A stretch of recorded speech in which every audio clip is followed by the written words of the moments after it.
নমস্কার বন্ধুরা, tasty food কিচেনে তোমাদের স্বাগত। আজকে আমি টেস্টি ফুড কিচেনে তোমাদের করে দেখাবো পেঁপের ডালনা। তার জন্য দেখো মটরের ডাল, তার মধ্যে দুটো লঙ্কা দিয়ে আমি মিক্সিতে বেটে নিয়েছি। আর দেখো 100 গ্রাম মতো ছানা, সেটা আমি বাড়িতেই কাটিয়ে জল ঝরিয়ে একদম শুকনো করে রেখেছিলাম। তার মধ্যে পরিমাণ মতো লবণ আর হলুদ দিয়ে বেশ ভালো করে হাত দিয়ে ওটাকে আমি মেখে নিলাম। মেখে নিয়ে এবার কড়াইতে পরিমাণ মতো তেল দিয়েছি। এবার এই মাখাটাকে আমি এই বড়ার সাইজে করে ছোট ছোট করে বড়া করে নিচ্ছি। এই বড়াটা দিয়ে আমি আজকে পেঁপের ডালনা করব। দেখো এই বড়াটা যেহেতু ছানা দেওয়া, একটা টেস্ট তো হবেই খুব ভালো, আর খুব সুন্দর সফট হয় বড়াগুলো, খেতে কিন্তু বেশ টেস্টি হয়। একটু আমি তার জন্য কিন্তু এর মধ্যে লঙ্কাও দিয়ে দিয়েছি টেস্টটা ভালো হওয়ার জন্য।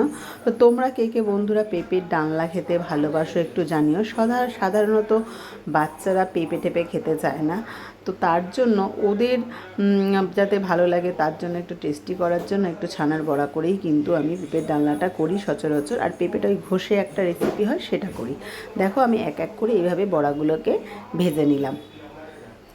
এবার আমি যে তেল থাকবে তার মধ্যে অল্প একটু তেল দেব, দিয়ে আমি এর মধ্যে জিরে আর তেজপাতা ফোড়ন দেবো। আর কিছু ফোড়ন দেবো না, জিরে আর তেজপাতা ফোড়ন দেবো। কেউ কেউ কিন্তু এর মধ্যে গোটা গরম মশলাও ফোড়ন দিয়ে দিতে পারো, তাহলে একটা গরম মশলার ভালো স্মেল বেরোবে। কিন্তু আমি গরম মশলাটা গুঁড়ো দেবো পরে, তার জন্য কিন্তু আজকে গোটা গরম মশলা দিইনি। জিরে তেজপাতা ফোড়ন দিয়েছি, দিয়ে বেশ একটু বড় বড় সাইজেরই আলু করেছি, আলুটা কেটে নিয়েছি। আলুটা প্রথমে তেলে দিয়ে দিলাম। আলুটা ভাজার সময় দিয়ে দেবো পরিমাণ মতো লবণ আর হলুদ, তা যাতে আলুর মধ্যে লবণটা ঢোকে, আর আলুটা দেখতে ভালো লাগার জন্য কিন্তু হলুদটা দেওয়া। এবার কিন্তু আমি পেঁপেগুলো দিয়ে দিলাম ওই তেলের মধ্যে। আলু তুললাম না, আর একবারেই দিয়ে দিলাম। আর পেঁপেগুলো দেখেছো একদম ডুমডুম করে ছোট্ট ছোট্ট করে কেটে নিয়েছি। এবার আমি এর মধ্যে দিয়ে দেবো কাঁচা লঙ্কা চেরা 4-5টা, আর আদা বাটা, আর দিয়ে দেবো একটা গোটা টমেটো। একটু কিন্তু টমেটোটাকে আমি এই চপারে একটুখানি পেস্ট করে নিয়েছিলাম। আর দিয়ে দিয়েছি এখানে পরিমাণ মতো জিরের গুঁড়ো আর একটু লঙ্কার গুঁড়ো কালারের জন্য। দিয়ে বেশ করে ভালো করে একটু টাইম নিয়ে আমি মশলাটাকে কষাবো যতক্ষণ না আদার গন্ধ যায়। আদার একটা গন্ধ থাকে বন্ধুরা, তো আদার গন্ধটা যতক্ষণ না যাবে ততক্ষণ কিন্তু আমি এই তরকারিটাকে আমি কষাতে থাকবো। তরকারিটা কষানো হয়ে গেলে এর মধ্যে আমি দেব পরিমাণ মতো জল।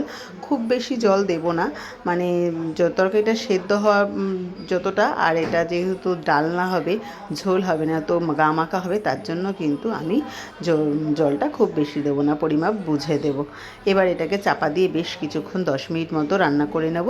আর 10 মিনিট পরে চাপা খুললেই দেখতে পাচ্ছ আলু ঢালু একদম পুরো সেদ্ধ হয়ে গেছে। এবার আমি উপর থেকে বড়াগুলোকে ছড়িয়ে দেবো। বড়াগুলো কিন্তু আগের থেকে দিলে বন্ধুরা ভেঙে যাবে, তার জন্য কিন্তু বড়াটা এরকম লাস্টেই দিতে হবে। আর দিয়ে দিলাম একটু বেশি পরিমাণে চিনি, মানে যে যেরকম চিনিটা খাবে। আমরা একটু চিনিটা এই তরকারিটা মিষ্টি মিষ্টি হবে বলে, তার জন্য কিন্তু আমি বেশ 2-3 চামচ মতো চিনি দিয়ে দিয়েছি। আর নামানোর সময় উপর থেকে দিয়ে দিলাম গরম মশলা আর ঘি। তো বন্ধুরা রেসিপিটা অতি অবশ্যই তোমরা ট্রাই করো, আর কেমন লাগলো আমাকে কমেন্টে জানাতে ভুলো না। ফেসবুক থেকে দেখলে সাবস্ক্রাইব করে, ফেসবুক থেকে দেখলে ফলো করে দিও, আর ইউটিউব থেকে দেখলে একটা সাবস্ক্রাইব করে রেখো নতুন ভিডিও পাওয়ার জন্য। থ্যাংক ইউ বন্ধুরা, অনেক ভালো থেকো।